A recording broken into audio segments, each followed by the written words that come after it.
Hey all, ఈరోజు మేము అరుణాచలంలో ఎక్కడ స్టే చేసామో షేర్ చేస్తున్నాం. మీరు కూడా అరుణాచలం వెళ్తే మీకు కూడా యూజ్ అవుతుంది. చాలా బడ్జెట్ ఫ్రెండ్లీలో రూమ్ అయితే దొరికింది.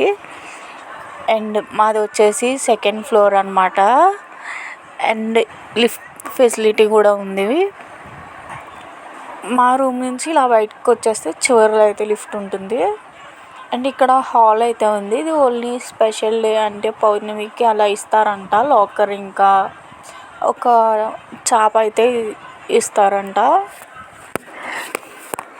అండ్ ఇలా ఎవ్రీ రూమ్ బయట అయితే సపరేట్గా డస్ట్బిన్స్ అయితే ఉన్నాయి. అండ్ రూమ్ లోపలికి వచ్చేస్తే ఇలా ఒక బెడ్ 2 పిల్లోస్ అయితే ఉన్నాయి. అండ్ ఇలా మనకు ఒక చాప కూడా ఇచ్చారనమాట. కబోర్డ్ అయితే ఉంది ఇలా మిర్రర్తో అయితే, లాంగ్ మిర్రర్తో. అండ్ చాలా స్పేషియస్గా ఉంది కబోర్డ్ కూడా. మేమైతే ఏం పెట్టుకోలేదు. యాక్చువల్లీ మేము వెళ్ళేటప్పుడు తీస్తున్నాం అనమాట. ముందు ఐడియా లేదు నాకు తీద్దామని. అండ్ ఇలా ఒక చైర్, బయట సింక్ ఉంది, హ్యాంగర్ కూడా ఉందన్నమాట. వాష్రూమ్లో అయితే ఇలా ఒక గీజర్ అయితే ఉంది.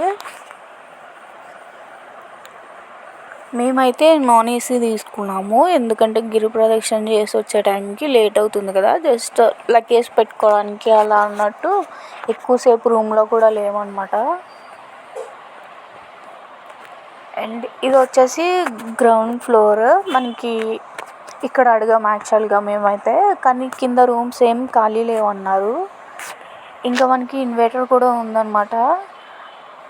మనకి ప్రాబ్లం ఏమి ఉండదు కరెంట్ పోవడం అలా అయితే. ఇంకా ఎంట్రన్స్లో అయితే మనకి ఇలా ఒక టెంపుల్ టైప్లో చాలా బాగుంది. నాకు ఇది బాగా నచ్చింది. మేమైతే ఎక్కడ ఉన్నామంటే సేవమ్మడంలో ఉన్నాము. ఇది టెంపుల్కి చాలా దగ్గర అనమాట. జస్ట్ ఒక 200 మీటర్స్ అలా అయితే ఉంటుంది. దగ్గరలో అయితే తీసుకోవడం వల్ల మనకి వెళ్ళి రావడానికి ఈజీగా ఉంటుంది. గిరి ప్రదక్షిణ చేసి వచ్చినప్పుడు కూడా దగ్గరలో తీసుకోండి. మీరు ఎప్పుడైనా అరుణాచలం వెళ్తే ఈ రూమ్ తీసుకోవడానికి ట్రై చేయండి. చాలా బడ్జెట్ ఫ్రెండ్లీలో అనమాట. యాక్చువల్గా ప్రతిదీ ఇక్కడ మనకి తమిళ్లోనే ఉంది. మనకేమో తమిళ్ రాదనమాట. ఇంకా మేమైతే రూమ్ వెకేట్ చేసేస్తున్నాము. మీకు కనుక ఈ వీడియో నచ్చినట్లయితే ప్లీజ్ లైక్ చేయండి, షేర్ చేయండి, అలాగే సబ్స్క్రైబ్ చేసుకోండి. Thank you for watching.